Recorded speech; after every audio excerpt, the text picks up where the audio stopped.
रेती train station पर जो ही खौफनाक हादसो पेश आयो इन हवाले से पंहिंजे नाज़रीन के पल ब पल ख़बर ईंदा रहूं था। जीअं त जेको हिन वक्त भी असी तालका अस्पताल उबाड़ो में मौजूद आहियूं, जिते जेको ट्रेन हादसे में ज़ख़्मी जेका उन्हनि खे हिते तालका अस्पताल उबाड़ो आंदो वियो, जंहिंमें जेका 54 जेका ज़ख़्मी हुआ, जंहिंखे ॻणित जोगी हालत में रेम्यार खान जी अस्पताल रेफर किया हुआ, जिनमें जॾहिं त जेका 21 ॼणनि जा लाश जेका हिते तालका अस्पताल में मौजूद आहिनि, जिनमें जेको आहे 9 मर्द 5 ॿारड़ियूं ऐं 7 औरतूं शामिल आहिनि। उन्हनि जे हवाले सां जेको उन्हनि खे खाधे जे हवाले सां, उन्हनि खे पानी पीआरण जे हवाले सां उन्हनि जी मदद कई पई वञे। इन हवाले से कुछ असां सां गॾु पंहिंजो सियासी समाजी माण्हू गॾु उन्हनि सां ॻाल्हि ॿोल कंदासीं। उहे वधीक छा था ॿुधाइनि? बिल्कुलु नाक़िस इंतज़ाम त आहे जो एतिरो वॾो अफ़सोसनाक वाक़ियो थियो आहे। असांखे जीअं ख़बर पई आहे, असांजा जेका हितू जा हल्के जा असांजा MNA साहब आहिनि, उहे हल्के पंहिंजे में मौजूदु कोन आहिनि। मीर ख़ालिद अहमद ख़ान लुंड साहब, उन्हनि जा फ़र्ज़ंद आहिनि मीर शहबाज़ ख़ान साहब, मीर शहबाज़ ख़ान भी, मीर सरदार ख़ान लुंड साहब, उहे भी हल्के में मौजूदु कोन आहिनि। अर्ज़ी आहे कि सुबुह जो 60 खां वधीक जेका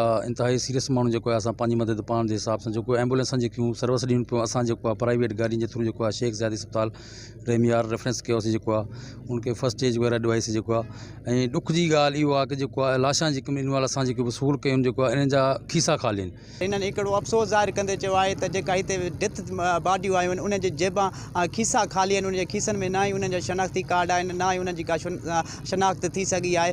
हिन महिल ते जेको आहे उते वाक़े वारे हंधि बि जेको आहे रेस्क्यू अमल जारी आहे। उते पाक फ़ौज जा जवान, रेंजर जा जवान ऐं पुलिस जा जेका एहलकार आहिनि, उहे वाक़े वारे हंधि मुंतकिल पंहिंजो मौजूदु आहिनि, जेका उहे ऑपरेशन में रुधल आहिनि। जॾहिं त जेको हिन महिल ताईं जेका ट्रेन में केतिरा ई मुसाफ़िर जेका फाथल आहिनि, जंहिंजा लाश जेका आहिनि ख़ासि कटर ज़रिए जेका कढिया पिया वञनि। हिन महिल ताईं जेको आहे रेस्क्यू जारी आहे। कैमरामैन सईद मकी सां गॾु अब्दुल गफ़ार मलिक, सिंध TV न्यूज़ उबाड़ा।